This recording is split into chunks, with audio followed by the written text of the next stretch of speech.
Hi everybody, welcome very much to the online ladder of Age of Empires 4. We have here a game between two of the best players in the world. In the color red, representing Team CVSG, it's Mel Maika on the Byzantines. In the color purple, playing as the Chinese, it's Numadan, and we are on Sunken Islands. And that's a very interesting matchup, very two powerful economies versus each other, different ways to boost them, different timings, and different choices to make. Byzantines, they want to choose. Do we go for two cisterns, three cisterns?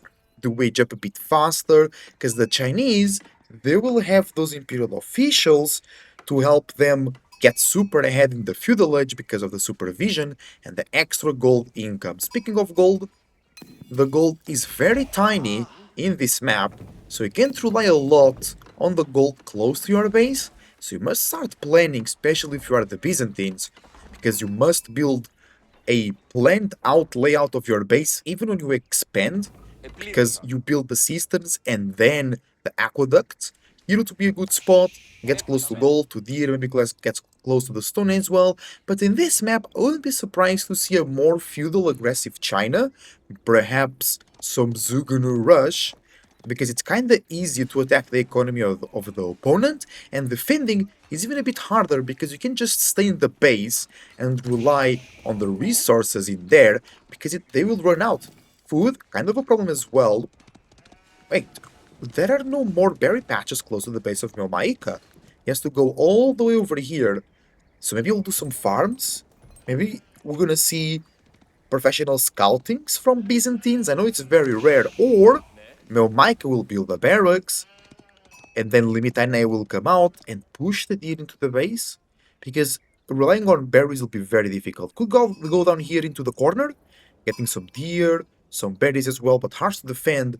China can supervise horsemen very quickly, and moving them to the other side of the map will be the best way to do if you notice your opponent is out there.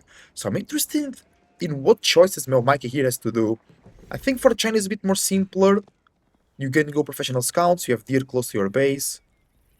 On two sides, it's only 10 deer instead of 14, but it's still a great amount. Of course, it's gonna be the Grand Sister. No, the Grand Winery. Could be the Grand Sister. That could be a good name, like a huge cistern. But it's the Grand Winery coming through. And of course, for the Chinese, the Imperial Academy. Really don't know what to expect here from Micah. He doesn't have a lot of stone, only one cistern. He will now be receiving more stone from the cistern. A lot of sheep for Numodan, that's really good. Actually, sheep here can be important for Melmaika, for after the berries. Usually people say Byzantines don't care about sheep, don't care I mean about sheep, and in this map I think that's not true at all, because there is really no access to safe food afterwards, getting the initial berries. So, the sheep are very important. Numodan going with 6 villagers to wood. I miss the days of 2TC Song Dynasty China, but also it's good to see something different of course. And Numodan still has more sheep to bring back home. Not the case for Melmaika. Looking tough. Imperial official already out. Not enough. Oh, wait, no, it's not going to be professional scouts. Because there is no gold being gathered. And in the only 90 gold here remaining. So that's not enough for professional scouts. It's going to be a lot of wood. Maybe some barracks. And spearmen to push them. No gold being mined. Melmaika is on the gold a little bit. Not nearly enough stone for the second cistern, unless it's already dropped somewhere. Now it's going to be a mercenary house, maybe some Kashyyyks to be aggressive and then go Castle Age. And then with a superior technology, you can secure the map better or defend yourself better or apply enough pressure so the opponent is forced to stay in his base. That could be a good play from Elmaika. But then Chinese can just counter that so fast with supervised spearmen, but we have archers. It's going to be archers versus Kashyyyks, so there is the Kashyyyk play for Melmaika. Good prediction from your caster here, so. By the way, thank you for watching, leave a like and subscribe. It's really appreciated. And those archers will have a tough time versus the Keshiks. I wonder what was the thought process of Numodan. He goes both Archer and Spearman. Like, it's really easy to spam Spearman as the Chinese with that supervision coming in from the Imperial officials. We have three Imperial officials. So there could still be a good amount of economy and a good amount of military pressure. Keshiks being accumulated? No, not yet out, because the buff is really only 20% faster production, and you can feel the difference. Because I was expecting the Keshiks to already be out, but they weren't. It's quite rare to see only one Cistern, but I totally get it on this map. The stone is so far away. And against China, that they can field so many units so quickly. Yeah, Melmaika totally wants to go to Castle Age. He wants to make distractions. He wants to force the army of Numodan to stay around here or go back to his base to defend the Keshiks. But I think Numodan is not baiting. He's not biting the bait. He's going straight to the base of Melmaika. He knows Melmaika has no way to defend this because he only has Keshiks. So the Spearman will just take care of those units. And he can always defend with some of the reinforcements. So I think there is no way here for Melmaika to defend. Villagers being pushed under the town center. Not enough gold to age up. There is gold right there. So that means that Numodan has to walk all the way around, and the units are kind of slow. And behind this, professional scouts from Numodan. I like that. First, you protect yourself, you attack the enemy. Now it's time to secure some economy. And there you go, second Cistern. Still needs to connect it. Maybe 26 stone is not enough, but with the archery range that will be enough. More Keshiks coming out. Numodan with 3 spearmen and 5 archers on the front line. The other half of the army is defending the base. So, what will be the next step for Melmaika? We see archery range. He'll be able to produce slightly faster, but nothing in comparison to the supervision of the Chinese. And Numodan will have a lot of theater available to him. Well, where Melmaika was forced to stop his berry gathering, he's now back to sheep, so no extra units, and the food income is very limited. At the moment, only one villager, 2 villagers I mean, working on the food gathering. That's not great for Melmaika. He's getting some problems here, because sometimes Byzantines, they can have a low amount of villagers on food, because they're also getting oil, but that's not the case today. Numodan doing a good job, making sure Byzantines cannot use their power. They're playing like a normal sieve. Next berry patch on the eyes of Melmaika. He's moving out with 9 villagers. Will that be enough? Numodan, no vision. Where is the scout of Numodan, by the way? He's back home to help with the defense. Oh, he has multiple scouts, am I right? 4 scouts at the moment. Yeah, in this map it's okay. The deer packs close to your base only have 5 deer. So 4 scouts is pretty much enough. Ooh, villagers on the gold. Ooh, nice strike there. 1 villager goes down. That's motivational for sure for Melmaika. And now archers arrive to neutralize the spearmen. And Melmaika with 4 cavalry units that were quote-unquote free, so he's free to invest mostly into archers. And they are very low food heavy, or food requirement, I mean. But Melmaika with 15 on food, 0 on gold, is he switching to horsemen? I thought Melmaika was screwed, but he's actually pushing Numodan away. That's only until the main army, or the rest of the army, arrives at the base. At 12 archers versus 21 archers, that's a problem. Age of Empires 4 can be known as Age of Archers or Age of Ranged Units. And I think that's the case. There is no really a counter for Numodan here, unless he can make a lot of horsemen in a very short amount of time. 5 villagers lost to Numodan. Archers arrive and they start sniping the enemy archers, but really only a good amount of spearmen here for Numodan, not a great amount of archers. So they will be sniped 18 archers versus 9 archers. This is looking grim, but if the Keshiks go down, the Horseman will be just free to go into the Archers. Numadan is going Castle Age! I thought Mel Michael would be the one going Castle Age because he has so many villagers on foot. But it doesn't make sense because nobody's mining gold. So now we can see Lancers or even Palace Guards.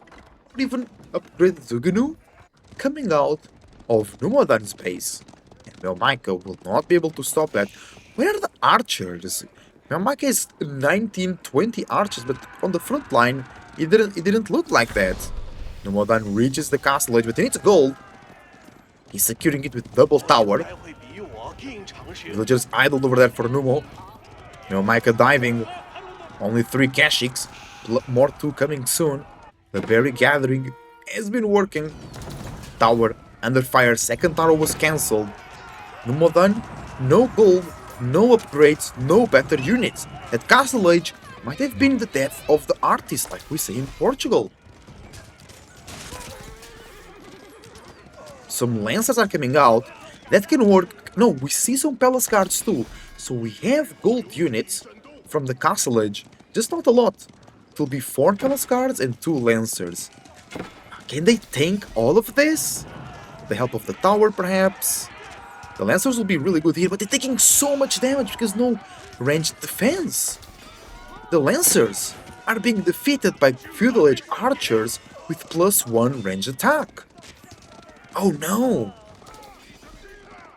It's not looking good for Numadan.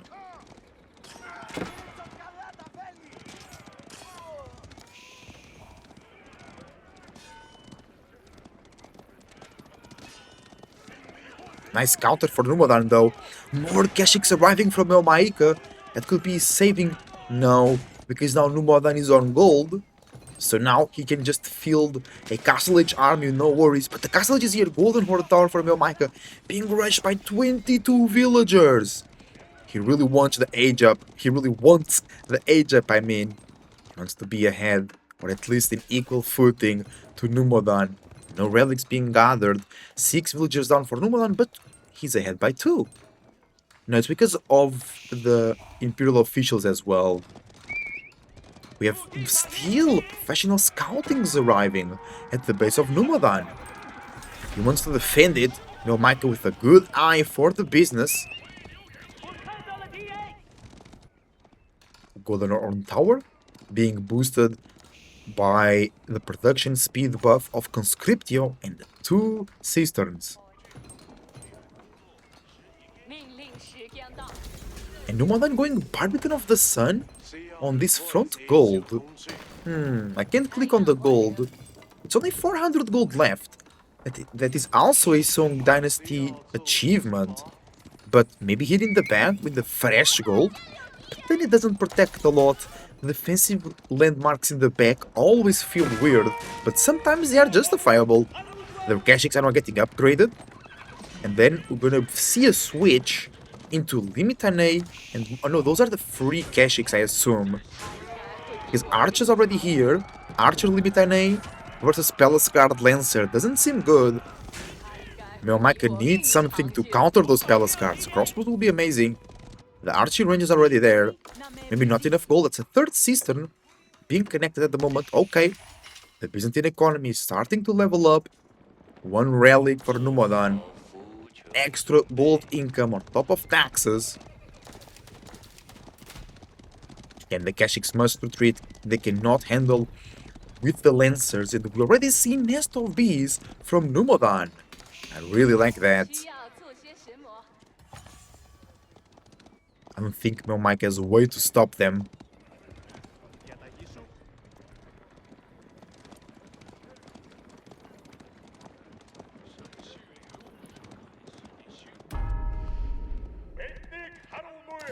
Numadan gathering a lot of relics now. That's the 2nd one.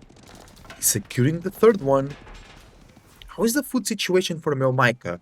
Dropping some olive groves. Those in the front line are kinda exposed. Berries just ran out. And Numadan is taking the tier from that corner. So Melmika cannot move there because Numadan will see it. Keshiks looking for more eco damage. Numodan is still ahead, and now with Song Dynasty, he'll get even more ahead. There is a monastery. Wololo comes through, but that's a dead monk. Back here, nice Lancer raid. Distracting Numodan a little bit, creating idle time. Micah is being distracted, not Numodan. Now he's being idle, perhaps gonna lose some villagers, but the whole army of Micah is in here. Ooh, the Keshiks also got some villages in return. 8 kills for Micah, 2 kills for Numodan, and the Lancer must retreat.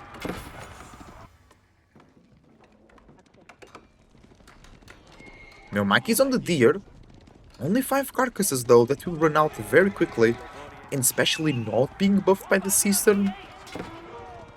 It means that the eco of Micah will not be able to compete with the eco of Numodan because they have deer and supervision. Okay, a lot of cavalry though. Micah up to 10 Keshiks. Some free Gulams. Kinda unfortunate, because Numodan is now building Spearmen. Spearmen will be dealing well with the Keshiks, but Micah with a lot of archers to counter, quote-unquote, the crossbows, and then the Limitane will be able, with the shield wall, to resist that fire, not that fire damage, but the volleys fired from the crossbows a little bit better. Oh, the scout is bugging over there. Go scout. Go scout. You can do it. Go scout. Go scout. Okay, back here. That's a huge raid though. Micah not playing around. Not a lot of vision on the Keshiks. No scout to go with them. Micah playing wide. There are some walls being built. The Keshik might find that villager. Nice! Numodan saw the Keshik horde with the scout. It goes down, but now Numodan can defend. The Keshik still trying to go through, killing some of the Lancers. They also took Nest of Beast damage. Not the best play from Micah, is it? Maybe he didn't know. He didn't see the Nest of Beast, that's for sure.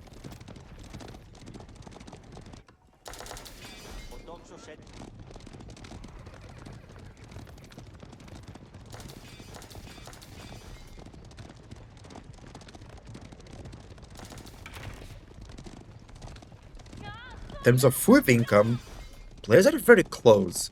But when it comes to gold and wood, Numodan is ahead. 4 economic units ahead. And we have 4 cisterns, so the buff is coming through. But here, all those villages are being buffed, so that's worth it. In terms of military though, Micah is getting really ahead. But on the other hand, Numodan with Nest of Bees, I think it's even out. Army value, literally the same, now more for Numodan though. But it was literally the same once I looked. Oh, but Numodan is coming out here to secure the gold. Barbican helps there a little bit. Keshik's killing a lot of Lancers, that's valuable. Double Sacred Site for Micah, 4 relics for Numodan. His economy is insane. I don't think Micah can compete with that economy, but he has 3 units and olive groves as well. So, there we go, 20 more units from Micah. That's the power of the olive oil. That's the power of the Golden Horn Tower. Military Academy. Units are now coming faster on top of supervision. Do we have any military buildings being supervised? I don't think so. Farm transition. Behind the walls. No. Oh, I thought that was open. I don't think it is. Sacred sites being neutralized. 3 Nest of Bees for Numodan.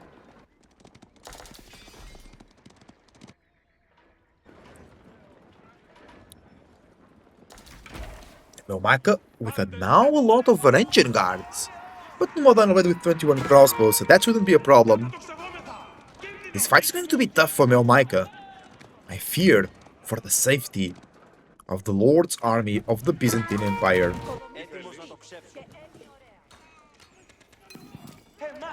Little Spearman raid, getting countered by the archers. Song Dynasty in full works for Numodan. Micah didn't win second TC because the villager lead is not growing that much for Numodan. Miomaika doesn't even care. He does not stop gathering the meat from the deer. And Miomaika got another kill. Nomadan is still 6 villagers ahead. Nest of Bees will do insane damage here. They take the shot. The archers got melted. Second volley. Keep your eyes on those. Insane damage. Good movement from Miomaika though. The crossbows doing great damage. The front line is holding, but not by long. And another group of ranged units is pressing the army. Oh, I just misread the situation. Miomaika is dominating. He just had too many units and now he has 3 times more military units than the enemy. The Nest of Bees are not enough to keep Nuadan afloat. This might be the end. More units arriving. No cavalry. Nest of Bees going down though. And that's the game. I think Miomaika takes the game that it always looked he was behind. But then suddenly in Castle Age, the military number just spiked. And was able to take a very dominating position. Numadan was also doing a farm transition. Maybe he lacked some food after the deer ran out and he was not able to make a large army as large as the Miomaika's.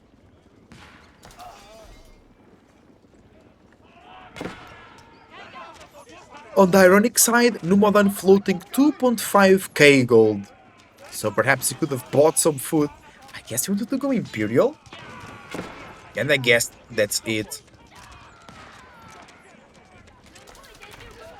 Numadan played really well. He limited the options of Miomaika, but then Miomaika was able to go to those berries unpunished. He got the deer here while doing the farm transition, plus free units, plus oil. It just worked out for Miomaika. Okay, let's finish this. A keep comes on the farms. I don't think Numadan will be alive long enough in-game. Huge migration behind the walls. And gets called. Good game. GG. Miomaika. With a good comeback, if we can call it. He killed more villagers, but he was still behind economically. And that early game really led me to believe that Numadan would get the match. But this is Age of Empires 4. The game webs back and forward. Numadan 2k more food, less wood, more stone, and 5k more gold, but it didn't matter. It didn't matter at all. Let's see that military graph. It was close. Yeah, there was a time where Mike had to rush quickly to build archers, and the Keshiks helped keep the army of Numadan separated, so he couldn't fully commit. Miomaika did well, he was going castle, then was like, I can't go, I need to make army. Then actually, Numadan was the one edging him first, and that kinda backfired, because Miomaika applied good pressure on that gold, but then Miomaika shook it off, he was able to get his own gold, and then Miomaika went to the castle edge though, and then the rest is history. Look at that growth of military, and it wasn't really a fight. I think it was really the farm transition because, like, Numadan's curve kind of stabilized, and then there was the fight. Economy count, Numadan was ahead, then lost, things got similar, and then he got ahead. Total resources gathered, Numadan had more resources, but less military. Thank you for watching, I hope you enjoyed, see you on the next one.